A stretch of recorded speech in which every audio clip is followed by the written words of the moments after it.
If you like this video, please hit the subscribe button and the bell so you don't miss the next one.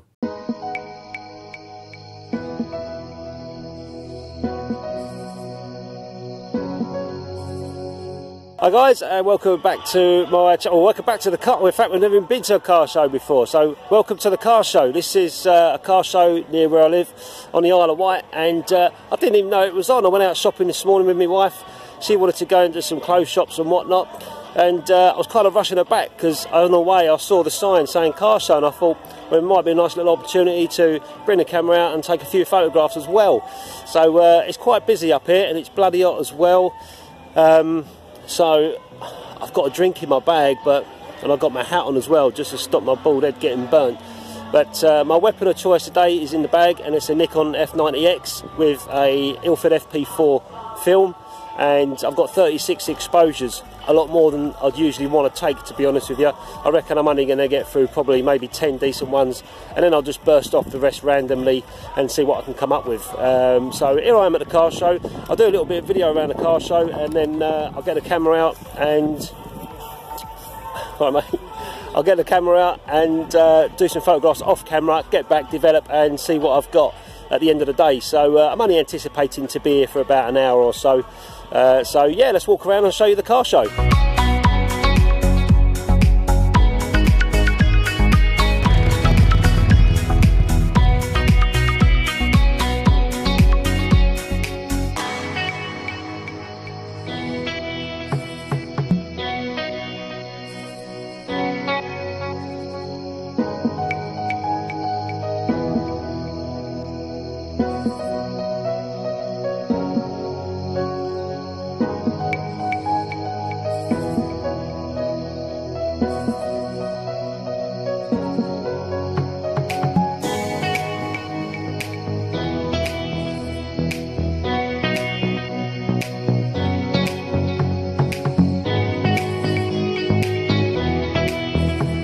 I've just found a whole string of American muscle cars, so I know some of my subscribers from the US are like to see these, so I've just moved the camera around these a little bit. I might actually start taking a few photographs of these muscle cars because they're quite interesting, and you know, they've got some nice curves and lines on them, so let's have a look around and see what we can do.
So I'm back now. I was there for, I'm in a car, it's quite hot today. I was in there for about 2 hours, and a lot of cars are pretty much similar, but you wouldn't think it was hard to find photographs. I was taking my time, and this was the camera I was using, my Nikon F90X, and I've taken 32 photographs, which is quite unusual for me. I'm not usually one of those, you know, just keep shooting and shooting, but I had a reason. Rather than sitting at a car and just snapping away at different things, I gave myself a little plan there and then, just to do headlights. So that's what I've done. So and when you look at them, you know, when you look at the design of some of these cars, you look at headlights and stuff, and they're all obviously all so different, but at the end of the day, it's amazing to see how different designers have designed different things, like some of the American cars with the flippy up headlights and stuff like that. It's something that I don't usually walk around asking people how their headlights work, but at a car show you can get away with it. But anyway, the FP4 is still sitting in here. I've got a few frames left to shoot. I'm just going to burst those off, and get back, develop the film, and hopefully see what I've got. Using this camera, it's got a really good light meter inside, so I was just doing evaluative metering, very simple, and just snapping as I went along. I was also using a polarized filter as well for the glass and some of the windscreens that I was catching in the background, so that was, you know, just helping reflections and whatnot. But let's get back, develop, see what I've got, and I'll show you. We'll get in the darkroom and do some printing.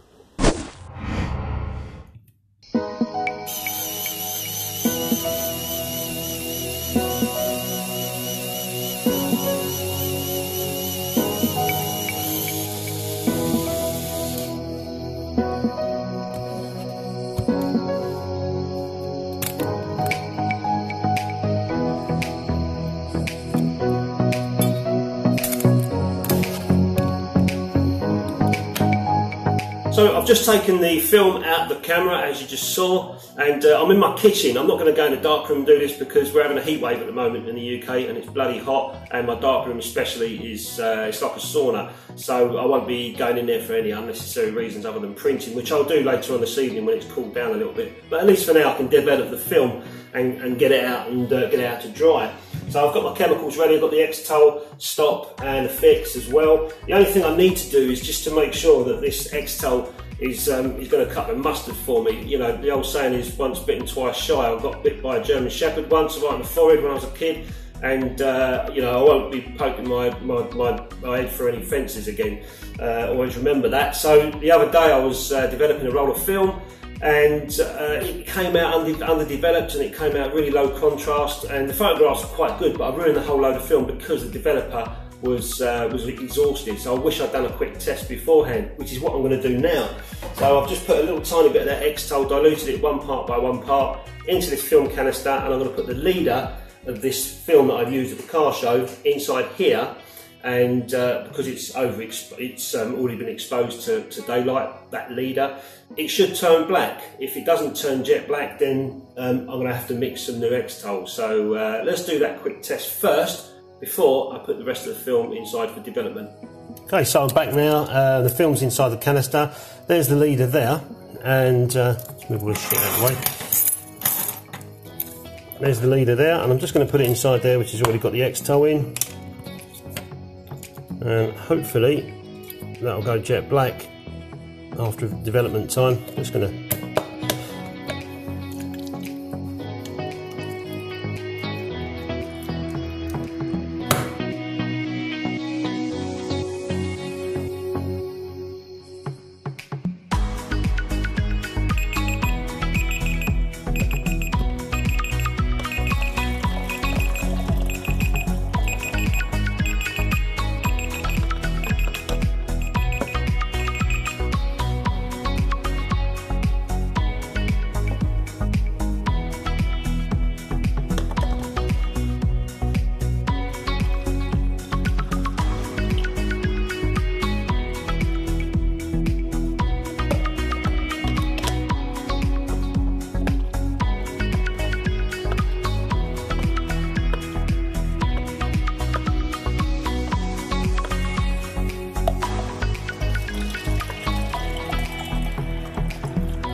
Okay, so I'm on the last bit now, which is the fix, and I was pleased to say that that's the negative that I bought out of the little tiny mini tank.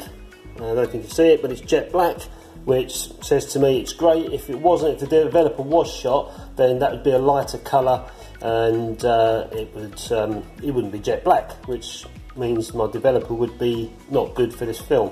But that's jet black, so I'm happy with that to continue what I'm doing. So it's in a fix. We'll get this fixed and hang it out to dry. And so there they are, there's my negatives all hanging out to dry in my bathroom. I'm going to close the door now and let them dry off naturally. I've got weight up the top, sorry, a hanger at the top there. and right down the bottom you can see is a weight which will hopefully stop it curling.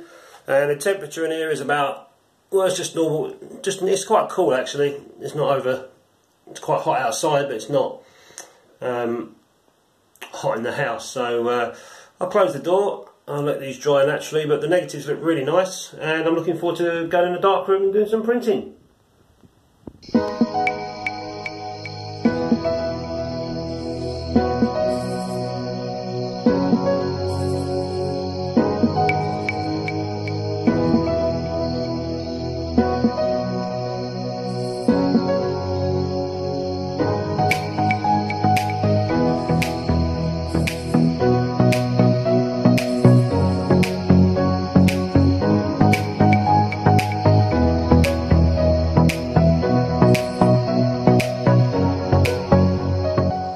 Okay, so I'm now in my darkroom and it's just gone past 9 o'clock. I've watched the Belgium and Japan game. That was quite exciting with the World Cup, if anyone's following it. And so I've come in here now. I'm going to be in here for the next couple of hours, and I'm pleased to say it's really cooled down, because today was really has been a hot day, and my darkroom was just unbearable to come in. So it's now it's nice and cool. I can do some work. So I'll just show you some of the kit that I'm going to be working with behind me here. I'm using the Ilford multigrade warm tone paper there. There's my negatives. There's a couple of bottle of Budweisers just to get me into those big American muscle car feeling. I've got my contrast filters if I need them, focus finder. There's the enlarger that I'm going to be using, which is the Durst M605. You've probably seen that plenty of times in the videos I've got. There's my easel there, which is a 10x8 easel. Going to be making some 10x8 prints. And then over here you can see I've got my developing trays. There's my developer there, it's already inside, the stop, the fix, and I'm going to be using this drying rack just to put my prints in afterwards. And there's my sink for washing my prints. The first thing I need to do is make a contact sheet so that I can have a look at the print and decide which photographs I want to make good. I only want to choose 3 photographs. I'm not interested in printing a whole lot off. To me, that's just a waste of paper. I've always got the negatives if I do want to make a print in the future. But tonight I'm just looking at 3 prints, and nothing too flash, nothing too fancy, just 3 nice prints that I like. Will I frame them for indoors? I don't know. I'm not really a car sort of fanatic person, but I don't know, let's see how they look when I've printed them. So let's get on with making a contact sheet, and then I'll choose 3 prints to make, and we'll go through the process as I go along. So I'm going to make a contact print. I've already got a video on this, and I'll put a link in this video to the making of a contact print, or how I do it. None of my videos is how you should, it's how I do it. This is the paper that I'm using, like I said, the Ilford multigrade. So first of all I need to make some take one piece that I can use for test strips throughout the printing process. So I'm going to do that now, and this is the glass that I'm going to use for my contact print. I've already set my enlarger up nice and high so I can throw some white light down onto the baseboard for making my contact sheet. And I've got this little GoPro thingamajig here so you can see what I'm doing. So let's cut the paper up, turn the lights off, and make some test strips for the contact print. Okay, first thing to do is to reduce my white light, get it in focus there. So there it is, that's where my contact sheet's going to go. So I've got that sorted. Let's turn that off now. Just run a quick test strip, and just a test strip there first. Just take one of the negatives out, use one of my gloves.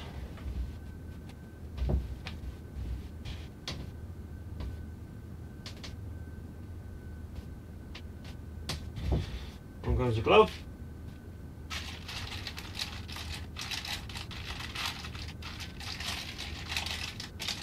I'll just take one of the strips out, and it's going to be emulsion side down. Over it goes. And the glass on top.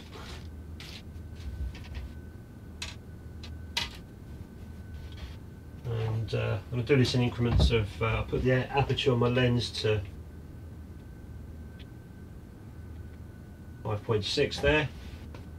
And I'm just going to do this in increments of 3 seconds.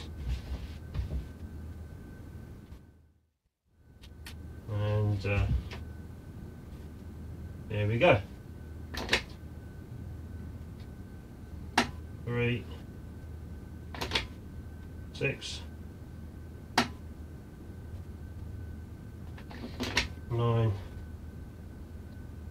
and one more is 12. Okay, take the negative away.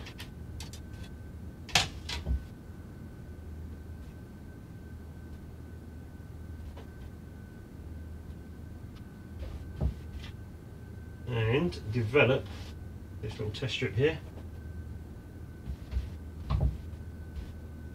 And I'll just show you, this is the test strip that I did. This was 3 seconds, 6 seconds and 9 seconds. I decided to go in between 6 and 9, well, it was saying in between. I decided to go for 8 seconds, which will give me, which is what I'm happy with. So that's when I use the 8 seconds for the actual contact print. Okay, so I've just done a test strip and I've evaluated that 8 seconds is best for me. As I'm taking my glove off, it's because I'm going to handle these negatives now on the sides. So I'm not actually going to be touching the negatives themselves, just touching the sides carefully. So let's turn this light off now, get a piece of 10x8 out.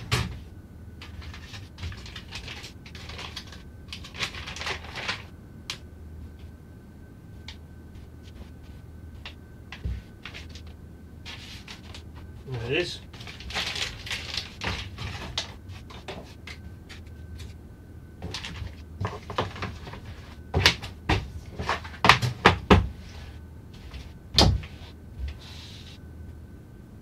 And I'll just put the negatives onto, just touching the sides of them.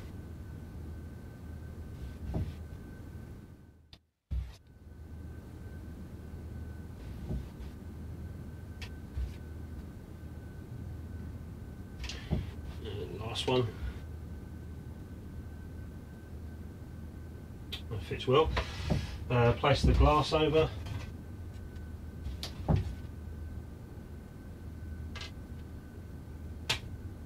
like so, and 8 seconds on the clock.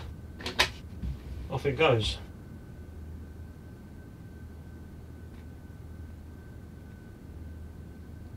And that's done. So I just need to develop this, put the negatives back on that cloth there now. The glass away, don't need that again.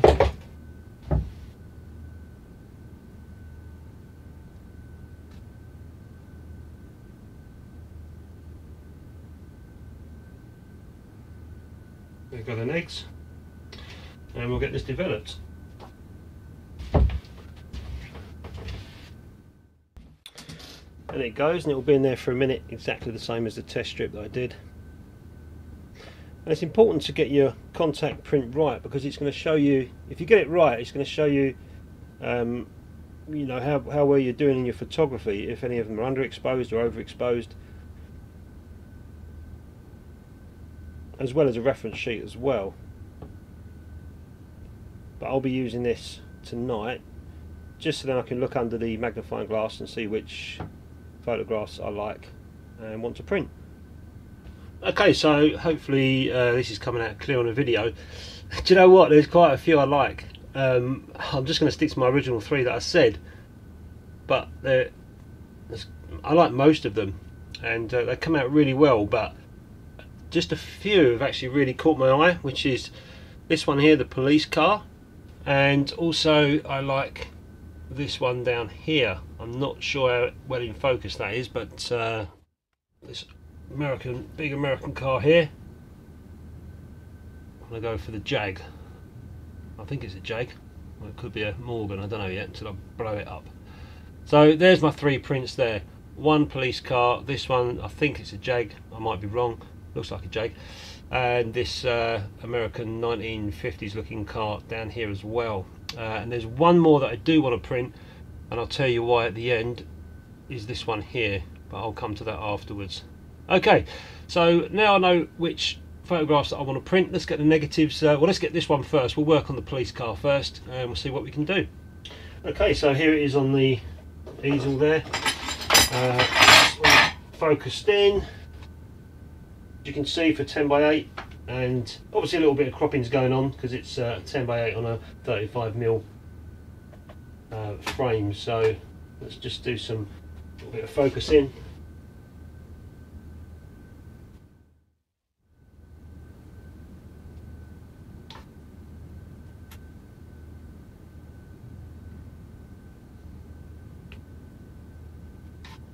And then we'll be ready for the test strip. It's good to me.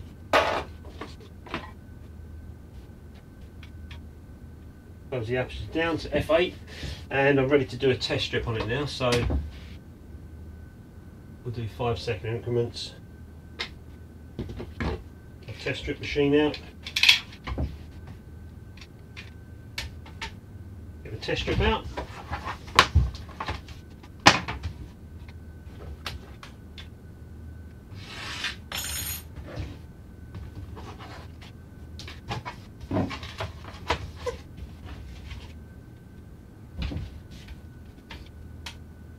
Goes a test strip,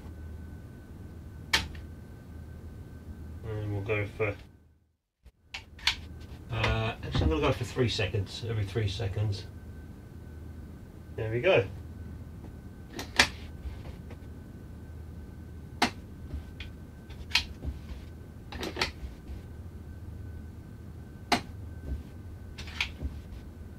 Nine, 12,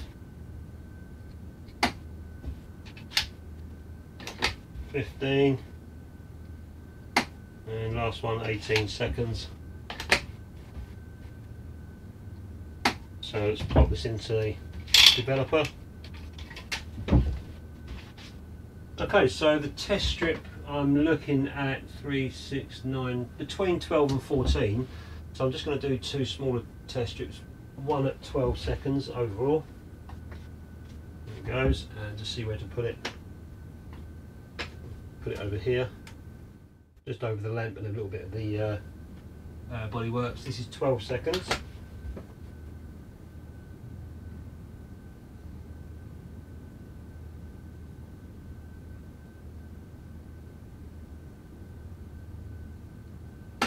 And I'll do one more at 14.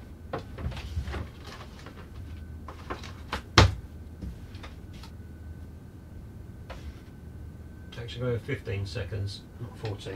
So one more at 15.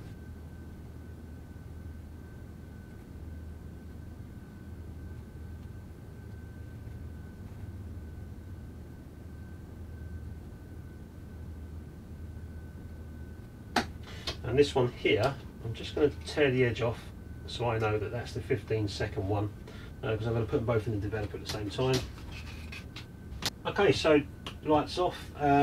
12 seconds looks about right for me, although I do see slight blown out highlights in the headlamp. But let's do a print, a 10 by 8 print,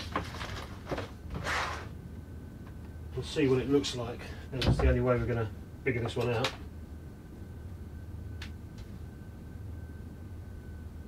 There she goes. 12 seconds, and let it rock and roll for 12 seconds.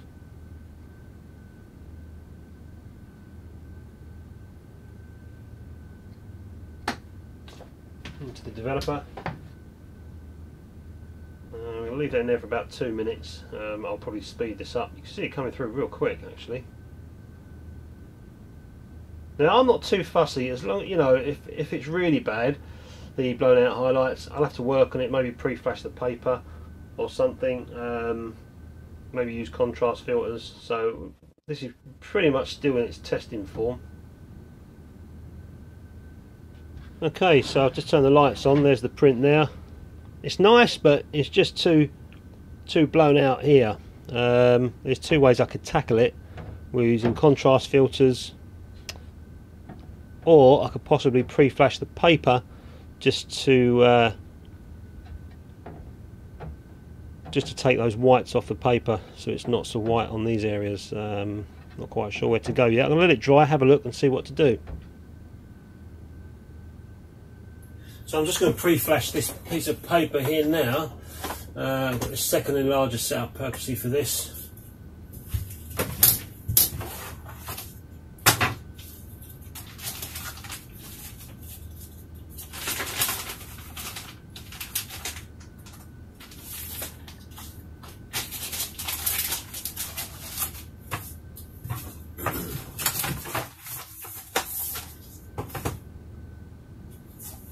So I already know it's 3 seconds for the flash, and that's what I'm going to do here with the aperture set at NIKON F90X. Just give it 3 seconds, and what that will do is just take the inertia off the paper.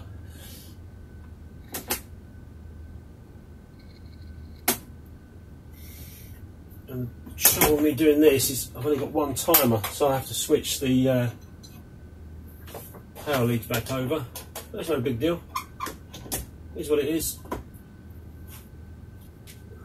Now I can place this back on my enlarger where the negative sits. 18 seconds, 20 seconds, I'll go for. And let the projection begin. And it goes in the developer. So the reason why I pre-flashed that piece of paper was because the chrome was so bright in the sunlight. It was just as white as the paper was. So the idea of the pre-flash is just to tone it down, just take the inertia off the paper very, very slightly, so that the chrome isn't bright white like the paper is. At least that's my understanding, but it seems to work, so I'm going to stick with it. So I continued doing that work in the darkroom last night, and it's now the next day because I ended up getting too tired to continue recording for the rest of it. But I ended up doing the prints last night. I just didn't do the video. And if you won't think, yeah, I'm in the same shirt, continuity and all that stuff. I didn't sleep in the darkroom, so I'm not that sad. But only a little bit sad. But anyway, some of the prints I did from the that's the Jag that I ended up doing. I did a few prints. It's quite a nice one. I'll post these up so you can see them on my Instagram page. And I ended up doing an extra one, which is this old Austin car here. It's quite a dark print, but it's kind of very contrasty. And I didn't pre-flash these ones, just normal prints.